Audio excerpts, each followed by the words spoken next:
A partir de ahora, todo va a ir para arriba, hasta llegar al cielo, sí, hasta llegar al cielo. A partir de ahora, todo va a ir para arriba, hasta llegar al cielo, sí, hasta llegar al cielo. Es sabio el optimismo, pero pésima la experiencia. Estando bien abajo, ya no es cuestión de ciencia. Dichoso si es que existe, el dueño de esta estima es que todo va a ir para arriba hasta llegar al cielo. Ah, encontré la luz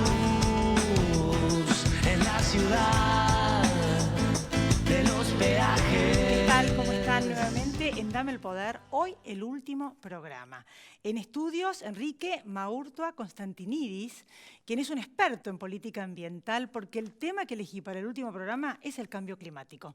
Tenemos una ley nueva de cambio climático, de lucha contra el cambio climático en la Argentina. La semana que viene es una cumbre en Madrid de cambio climático y la verdad es que nosotros no vamos a estar los grandes, pero sí los jóvenes. Y a ellos, más que a nadie, les interesa, como todos los que tenemos hijos, que nos taladraron la cabeza y ya estamos empezando a tomar conciencia de lo que no sabíamos cuando éramos jóvenes. Y está aumentando la temperatura, justamente hay noticias al respecto en los últimos días. El efecto de los gases invernaderos es cada vez peor, estamos en la temperatura también más alta en cuanto a los grados que hay desde desde el año 1800 y pico. En el 2018 fue la temperatura más alta. Así que todos estos gases de efecto invernadero, que es lo que hay que controlar, es lo que se va a ver de nuevo y en qué medida están avanzando los países la semana que viene en Madrid. Por eso lo invitamos a Enrique. Pero antes hay un segmento que se llama La Calecita, que tenemos en este programa desde hace 16 años, donde contamos que los títulos de las noticias son siempre los mismos que se repiten. Y la Calecita última de este año, donde vamos a repetir una síntesis de lo que hemos hecho en estos años, 16 años de Dame el Poder, desde que hacemos este segmento también, la Calecita de hoy empieza así. Empieza allá por la década del 60. Fíjense ustedes, estos 4 diarios son, mejor dicho, revistas de la década del 60. Era una revista que se llamaba Panorama. Partir de una realidad llamada recesión. Lo que hace falta es imaginación. Oro a los amigos, hierro a los enemigos, peso fuerte con inflación contenida. Esos títulos de esa revista, que era de derecha, pero bueno, la verdad es que podrían agarrar cualquier revista, son los mismos que pueden encontrar cualquier día de hoy en cualquier revista. Después, en la década de 70, fíjense, esta es la revista 7 días, que ya no existe más, ¿la vieron? Lo que cuesta nacer, sobrevivir y morir en la Argentina. O sea, no cambió, la vida durísima para todos los jóvenes, los viejos, terrible. Después, en la década del 80, fíjense, Alfonsín. Para Alfonsín, la deuda. Después, el tema de los precios, jaque al plan austral. Cambió de moneda para contraer la inflación y siguió la inflación con el cambio de moneda con el austral. La industria advierte sobre el riesgo de congelamiento. Yo les quiero mostrar que, voy a empezar desde la época de Perón, después con una cosa que les voy a mostrar de la época de Perón, rigen nuevos precios máximos en alimentos, ahora estamos hablando de la época de Alfonsín, devaloran el austral, fíjense ustedes que no terminaba la historia, estaba tratando Alfonsín de controlar la inflación, cambió la moneda y seguía la inflación, empezó la hiper. Fíjense ustedes que hablamos de congelamiento de precios, o sea que esto lo vienen aplicando desde la década del 40 con Perón, que ahora les voy a mostrar cómo empezó todo esto, y nunca dio resultado. Entonces yo quiero que sepan que si vuelven a escuchar el tema de control de precios, que ya lo empezó de nuevo Macri, y ven que se perpetúa en el tiempo, sepan, a los jóvenes, por eso les muestro esto bien viejito y no lo digitalicé ni nada para que vean que es verdad, que termina mal. Porque o termina con desabastecimiento o termina con inflación. Después Menem, no se reanudarán ahora los pagos de la deuda. Inflación y dólar sin aflojar, otra revista.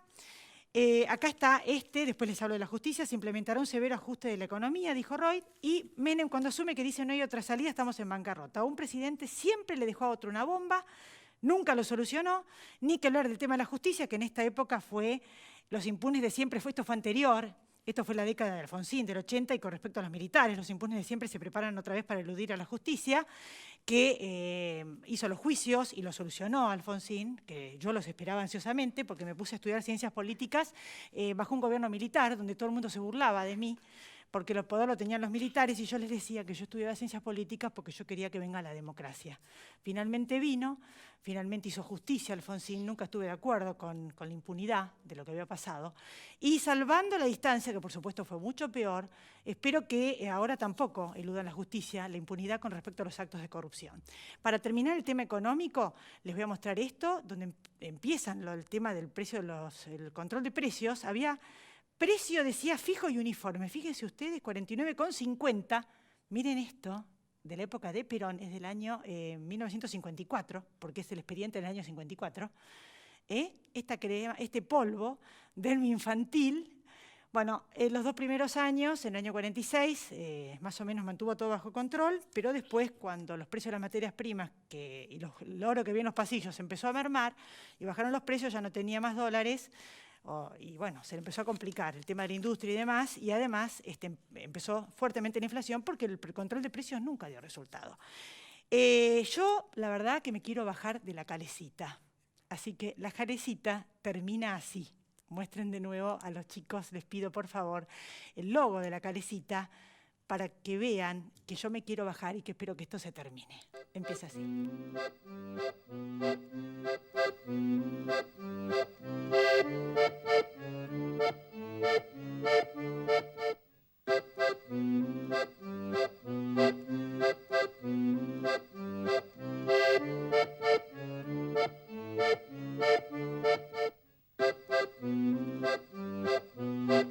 Les hablé de la economía porque es fundamental y es uno de los temas que hemos tratado a lo largo de todos estos años. Economía, política, justicia. Hemos hablado de educación, hemos hablado de lucha contra la corrupción, hemos hablado de pobreza, de igualdad de género, hemos hablado de violencia contra las mujeres, hemos hablado de derechos humanos desde hace muchísimos años. Cuando empecé, que venían las madres pidiendo justicia hace 16 años en este programa, no hizo falta que vinieran con la lead de los derechos humanos ningún gobierno para que yo tomara en cuenta, le diera importancia e hiciera notas al respecto, como hago en este programa desde hace 16 años. Hemos hablado del holocausto, de los derechos en general, de todos los temas. Así que por eso en este último programa quiero hablar de economía, para que estén alertas, de que espero que no usen las mismas fórmulas. El déficit siempre lo tratan de arreglar con esto, emitiendo, congelando, y siempre vamos a terminar. Si tropezamos con la misma piedra, hacemos lo mismo, vamos a terminar siempre igual. Porque el tema del gasto lo tenemos que arreglar de otra manera, entre otras cosas bajándole el gasto y sobre todo suspendiendo los privilegios de las élites, que hablan de todo, no se les cae una idea, menos en bajar el gasto. Hay otras maneras. Y por último, el tema de la justicia. Si un país no tiene justicia, difícilmente vengan las inversiones. Es más importante que los recursos naturales la calificación crediticia. Un país que no tiene recursos naturales, pero tiene calificación crediticia, va a sacar a la gente de la pobreza, le va a dar educación y van a llegar las inversiones. Y para que tenga calificación crediticia es fundamental que haya justicia, que no es un sistema corrupto de justicia, porque es clave. Así que por más que tengamos vaca muerta, si no solucionamos el tema de que sea independiente el Poder Judicial del Poder Ejecutivo, ese es uno de los temas que tenemos que solucionar, entre muchos otros y políticas de Estado, difícilmente salgamos de pobres. Les quiero decir todo esto porque en los últimos días el tema del lawfare es del caballito de batalla para que efectivamente muchos casos de corrupción queden en la nada. El Papa denunció el tema del lawfare. Significa un ataque contra los oponentes utilizando procedimientos legales en forma indebida, eso es lo que significa. Él lo dijo, y yo no sé si lo dijo por el gobierno que se va, o sea, para que no se lo hagan a Macri, o por los que ya están presos del gobierno kirchnerista, la verdad que no lo sé. Creo que dad al César lo que es del César y a Dios lo que es de Dios, eso es lo que dice la Biblia. Y en lo que se refiere a nosotros, me parece que el Poder Judicial tiene que tener la suficiente valentía de mostrarse firmemente imparcial con respecto al Poder Ejecutivo y al gobierno de turno. Yo no puedo creer que sean perseguidos políticos. Yo no soy ni juez ni parte, yo no voy a decir quién tiene que estar preso y quién no. No lo dije nunca, ni lo voy a decir. Soy un humilde periodista y licenciada en Ciencias Políticas y no me parece bien decir quién tiene que estar preso y quién no. Sí apoyar a los jueces y decir firmemente sostengan toda la investigación que hicieron. Yo no puedo creer que todo fue un complot. Además, creo que es peligroso destartalar el orden establecido y que todo haya sido una mentira, un complot, un simulacro, para perseguirlos políticamente a todos los que están cuestionados por hechos de corrupción. Me parece que no es bueno para la República y que así como eso tiene que seguir adelante hasta el final y la justicia decidirá. Hay jueces que no son sanos y que no son limpios, pero yo creo en la justicia. Entonces, así como investigaron eso y tienen que llegar las causas hasta el final con independencia del nuevo gobierno de turno, tienen que juzgar y ver los casos de este gobierno que se acaba de ir y los casos que hubo de corrupción también. Como en su momento lo que fue sospechado lo hemos hablado acá en este programa. Porque lo que hay que defender son las instituciones, no las personas. No hay que defender al presidente anterior, ni a este, ni al que vendrá. Hay que defender a las instituciones, porque si no fortalecemos a la justicia, a las instituciones, no tenemos futuro, no tenemos destino. Vale para todo. Por eso, eso es lo que les quería decir, y en base a eso, a que tengamos justicia, vamos a tener inversiones, seguridad jurídica, y vamos a poder hacer muchas cosas. Crear riqueza. La riqueza no se crea repartiendo la torta, como es lo que están tratando de hacer, siempre lo mismo, con más impuestos, que le sacan a uno para darles a otros, política distributiva, como hizo en su momento Perón, sino generando nueva riqueza, y eso es a través de la inversión y del crédito. Sencillito lo digo. Todos los economistas que vinieron por acá, grandes eminencias, coincidieron en lo que les estoy diciendo. Espero que lo entendamos. Este es lo último que les quería decir en este programa. Creo que son los ejes de la República: la alternancia en el poder, la división de poderes, la transparencia, la publicidad de los actos de gobierno y fortalecer las instituciones, no a las personas, no a las creencias fundamentalistas, sino a la República. Después de la pausa, cambio climático.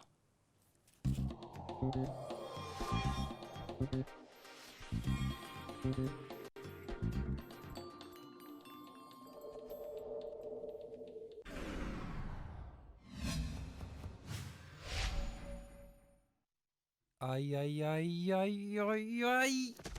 Ay, hay un nuevo hospital materno-infantil con la complejidad médica más grande de toda la zona norte. Hospital Materno-Infantil. San Isidro. Ay, municipio.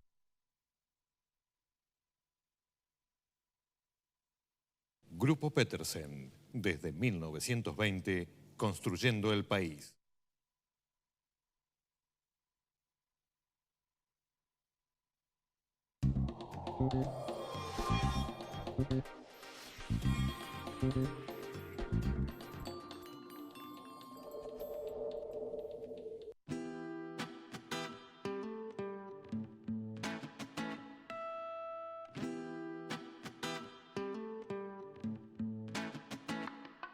A partir de ahora, todo va a ir para arriba, hasta llegar al cielo, sí, hasta llegar al cielo. A partir de ahora, todo va a ir para arriba, hasta llegar al cielo, sí, hasta llegar al cielo. Gracias por venir, Enrique. Por favor, un placer. Un lujo. Estuviste en la Cumbre Mundial en el 2005 de jóvenes. Sí. Llegaste hace muchos años con esto. Sos un experto en este tema, casi biólogo. Así que bueno, contanos un poco, la semana que viene es la Cumbre del Clima en Madrid. ¿Qué opinas de esto de la nueva ley que tenemos acá de lucha contra el cambio climático? Empecemos por ahí. A ver, la verdad que fue un hecho muy importante para nuestro país, o sea, poder contar con esta ley de cambio climático.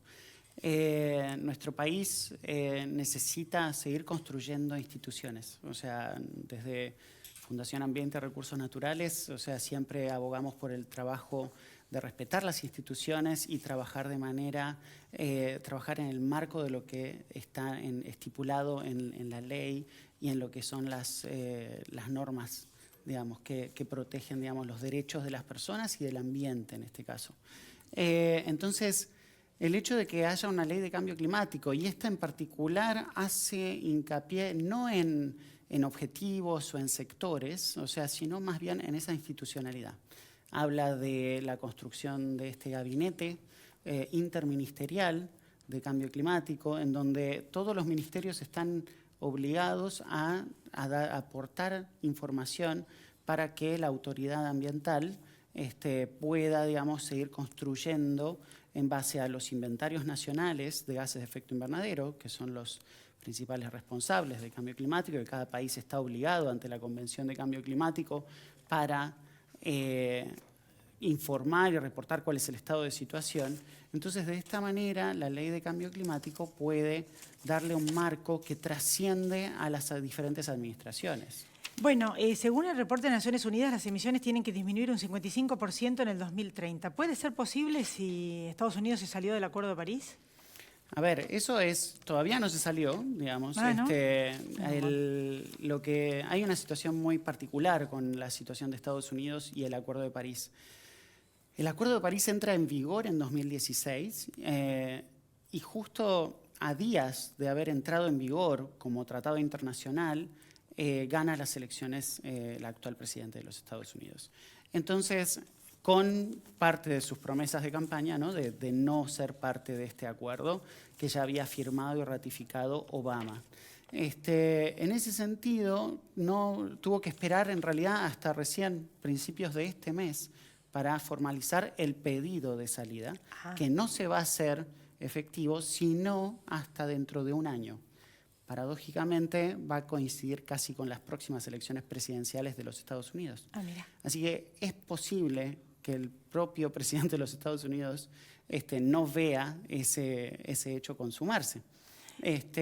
Lo cual hace que, todavía queda en una especie de limbo en este momento si Estados Unidos va a estar efectivamente adentro o afuera. Bueno, yo estuve viendo estas noticias tan preocupantes de que aumentó la temperatura, de que los gases de efecto invernadero están haciendo estragos, mucho peor de lo previsto. ¿Nos podés contar el estado de situación? Que no tenía que subir la temperatura en más de 2 grados, no me acuerdo para qué año.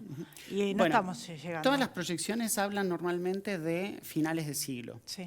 Entonces, cuando hablamos de estas proyecciones, hablamos del aumento de la temperatura promedio mundial. Sí. Esa temperatura que permite que la vida exista en nuestro planeta. O sea, en nuestro planeta es muy importante que mantener esta atmósfera que tenemos, que es la que permite la vida, es la que permite que toda la biodiversidad, digamos, exista y que nosotros podamos tener un planeta para vivir.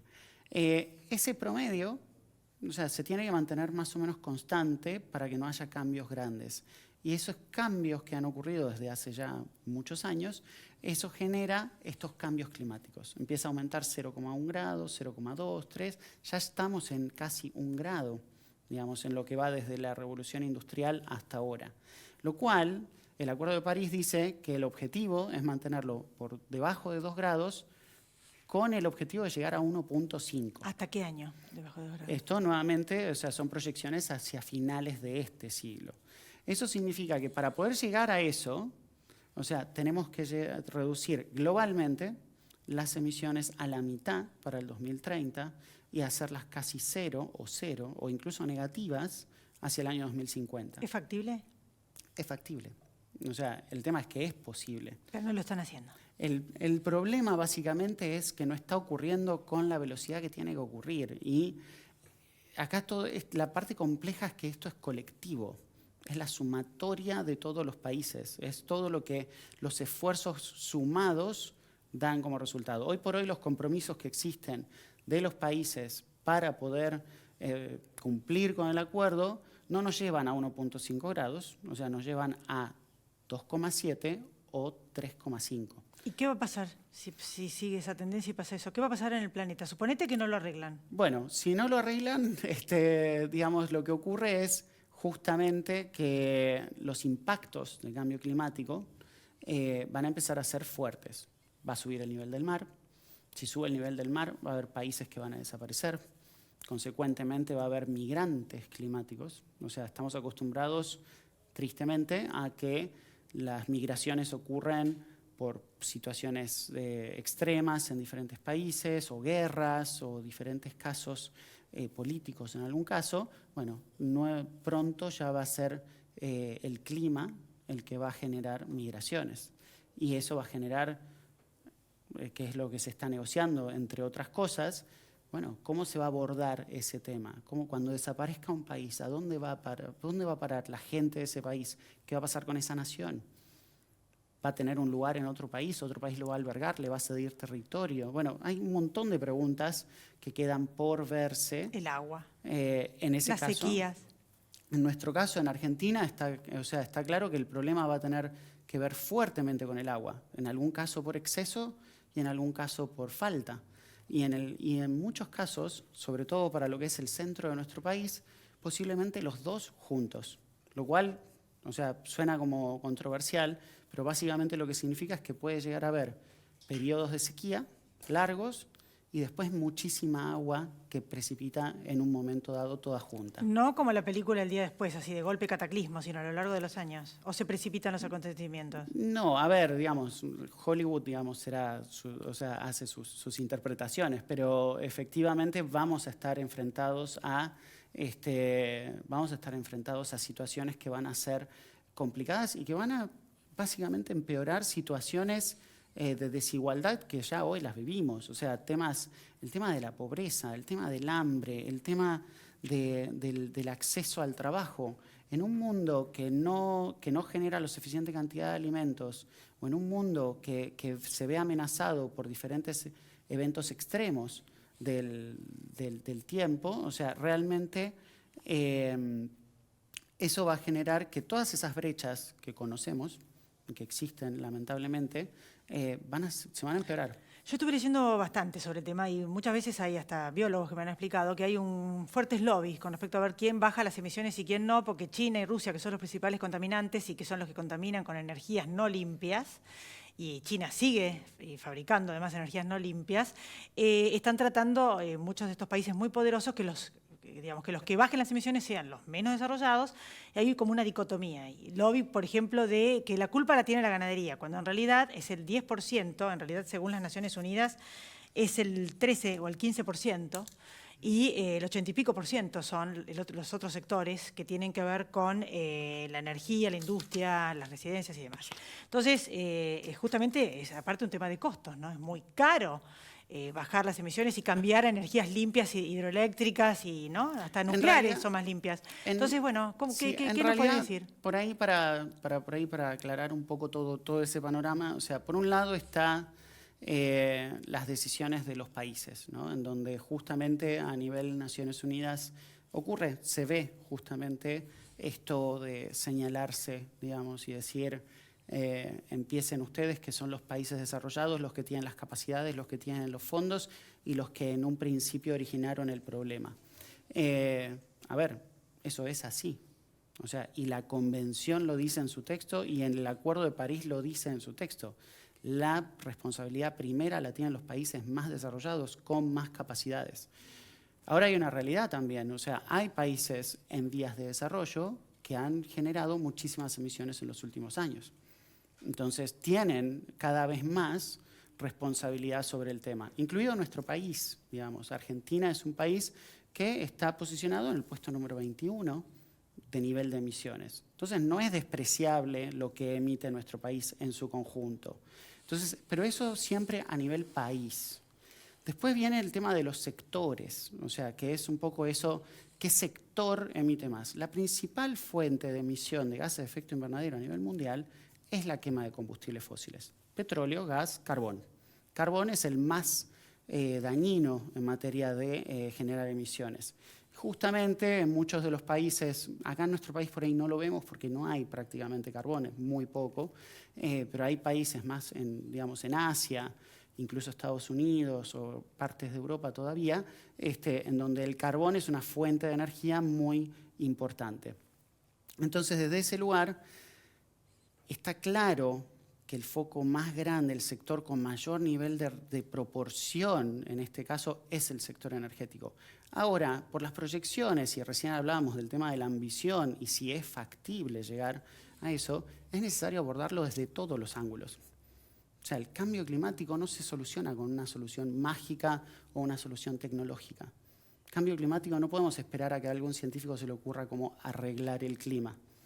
O sea, el cambio climático se aborda desde todos los ángulos posibles. Ahora, vos fíjate que es muy caro modificar y reconvertir. Acá, por ejemplo, empezamos a ver parques eólicos, energía solar. Algo nuevo, porque así en esa envergadura no habíamos visto.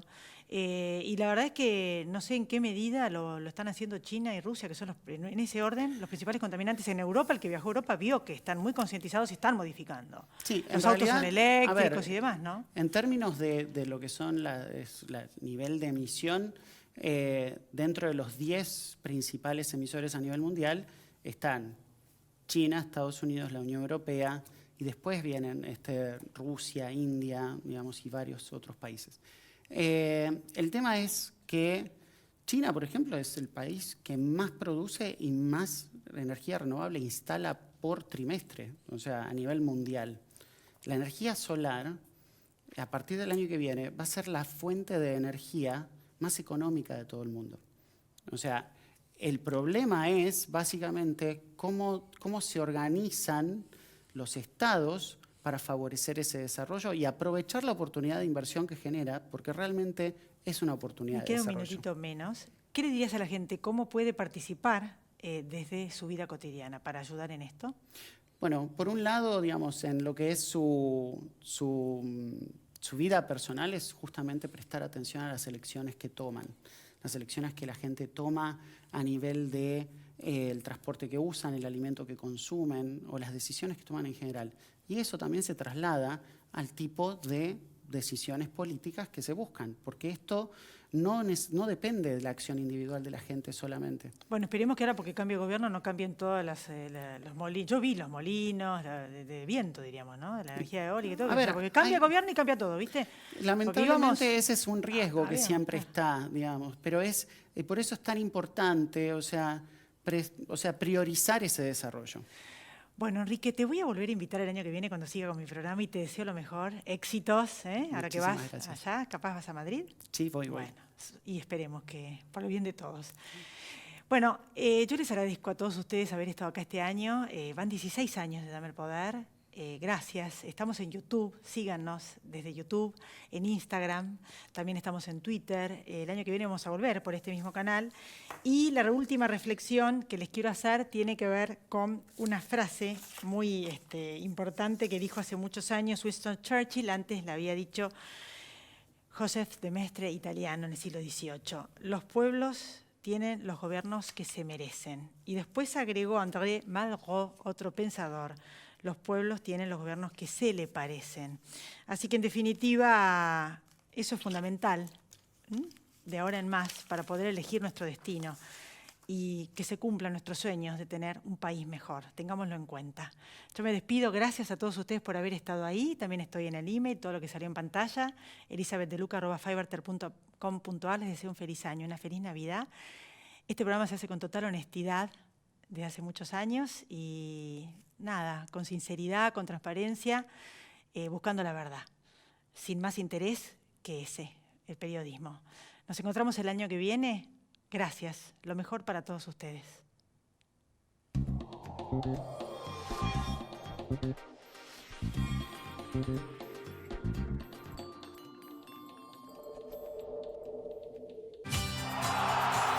¿Sabías que en la ciudad contás con 14 polideportivos con más de 68 actividades gratis para todas las edades?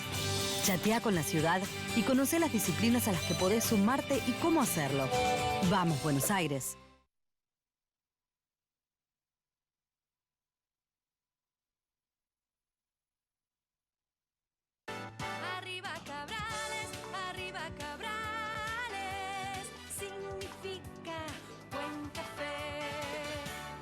En Provincia ART, nuestra meta es protegerlas de todos. Ingresá en provinciaart.com.ar o llamanos al 0800-333-1278. Provincia ART, con el respaldo de Grupo Provincia.